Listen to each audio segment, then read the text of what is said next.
I am retired Sergeant First Class David T. Mathis from the Army. I also served 4 years in the Marines. I was born in Edgefield, South Carolina. I grew up in a small town called Pahokee, Florida. I joined the military directly out of high school. So I graduated in June, and in July, I was in the Marine Corps. I worked in a juvenile correctional facility for about, I think, 8, maybe 9 months. It was a good job, but it didn't, I didn't feel satisfied the way I did when I was in the military, as far as like what stimulated me. The reason why I went into the Army is because the Marine Corps recruiter wasn't there. So I went to the Marine Corps recruiter. He wasn't there. The door was locked. So we started walking back to our car, me and my wife. And the Army recruiter seen me and ran out and stopped me. So I went back in there to talk to him. And he was like, hey, I can give you whatever job you want. I was like, okay, well, I want to be a mechanic. And originally, that's the reason why I got out of the Marine Corps in the first place, because I wanted to be a mechanic. So he printed out the contract, it said it, and I was like, where do I sign? Because that's what I wanted, because I've been doing mechanic stuff at the age of 6. So I was underneath vehicles with my dad because he's a mechanic. And that was just something that I loved to do. And I was in Fort Polk for about 3 years. I was assigned to 10th Mountain. My last deployment was from Fort Polk. And that was in 2017. I was there maybe a month. The base was called QS. It was a place I had been before because of previous deployments. So I knew the place. That morning, we woke up, it was just a regular day, of course. We did PT, we went to breakfast, came back, showered, then we went to work. Around lunchtime, my first sergeant came to me and said, hey, I need you to go on this mission. So packed my bags to go on the mission, because it was only supposed to be an overnight mission. Met up with the unit that we was riding with, because it wasn't my unit. It was 2-2. And then after that, they loaded up the trucks. We got ready to get in the trucks. I had one of my NCOs with me, and he was there. He had deployed over to Iraq before too. So when he got ready to get in there, I asked him, I was like, if they get lost, do you know where to go? And he said, no. So I was like, you know what? We'll just switch positions. So, because like I said, I knew the area. So me and him switched trucks that we were gonna be in. And so then we, of course, left and went on the mission. We was on MSR Tampa. We were driving down the road.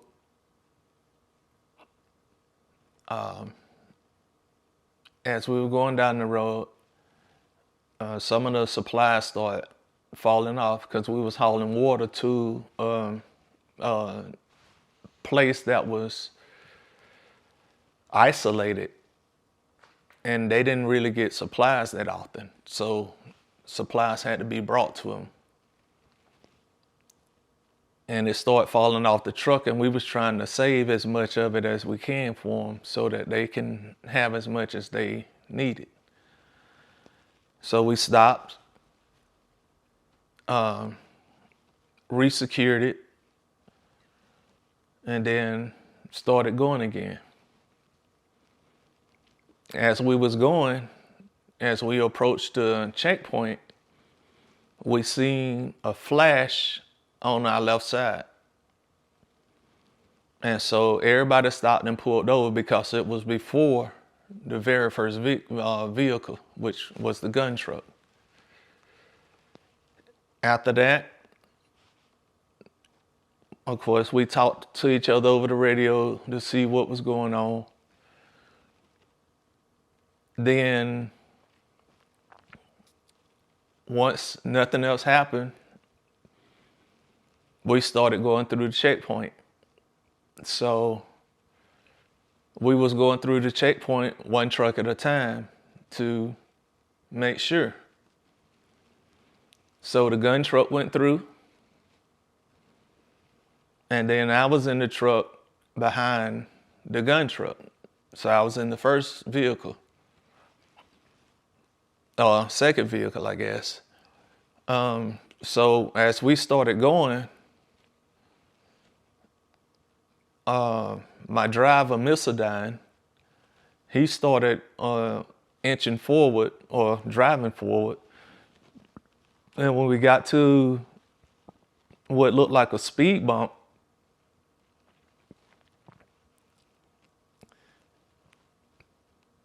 I started to see a flash.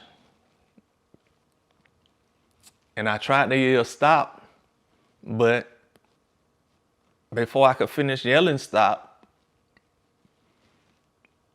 it was the explosion. And what it was is what they called a penetrator. So it was a bomb with a piece of metal on top of it. So it was like a very large bullet that came up through the floor of the truck.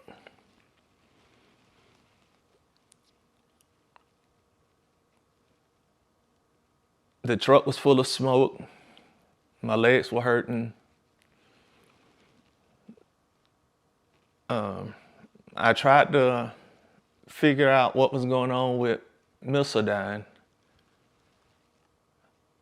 And because I seen him slumped over on the steering wheel, but he wouldn't respond. So after that, I heard somebody pulling on the door. So I didn't know who it was at first. So I grabbed the door handle so they couldn't get in. But then after that, I heard them start calling my name. So I knew who it was. So I opened the door. They took me, they attempted to take me out, but I told them to go check on Missildine because he was this 20-year-old kid. So they told me that they got him, and then they pulled me out the truck. I turned around, I leaned backwards so they can get me out the truck, because prior to that, I had reached down because, like I said, my legs was hurting. So I reached down to see like what the damage was. And when I reached down for my legs, the lower part of both of my legs were gone. They laid me on the ground, put tourniquets on both of my legs, and then they started toting me to the truck to get me out of the MRAP. So once we got to the MRAP, they put me in there. They talked to me all the way till we got back to the hospital, and then from there, they took care of me. Then I got shipped to Germany, to Landstuhl, And from law school, I went to Walter Reed. I went through surgeries 3 times a week for about 2 weeks. And the rehab, I did every day. Once I got out of surgery and was able to move. So I think it was about 2 months. And then I had to get a bone density test because my unit wanted me to come back. So I had to get tested in order to be able to walk. And they wanted me to run with them. I went and did that. It was good. They gave me my walking legs. Then they gave me my running legs. I went and ran with my unit for, I think, about 2 miles. My motivation was my wife and kids because, one, my wife wouldn't let me, she wouldn't let me not get through it. So, and my kids, I didn't want them to think that when something happened to you, that it stops you. Well, it was time when it was time to leave Walter Reed. We moved down here to Augusta, Georgia. My daughter finished school. My son got him a different job, of course.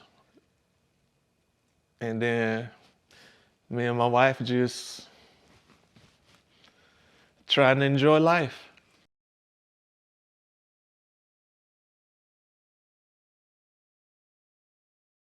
The house that I'm in now, what doesn't work is that I have one bathroom if I have to be in my wheelchair that I can use out of the 3. The doors are narrow because this house was built before, and we bought it because we needed a place to live when we moved down here. If you see the ramp and stuff outside, I had that stuff done after. As far as like when I'm trying to get plates and stuff out of the cabinets and I'm in my wheelchair, I have to get on my knees in my wheelchair and get them. In my shower, it's not a roll-in shower. The only door I can really go out of is the front door because the other ones got drop-offs. And so it's limited stuff that works for me in this house.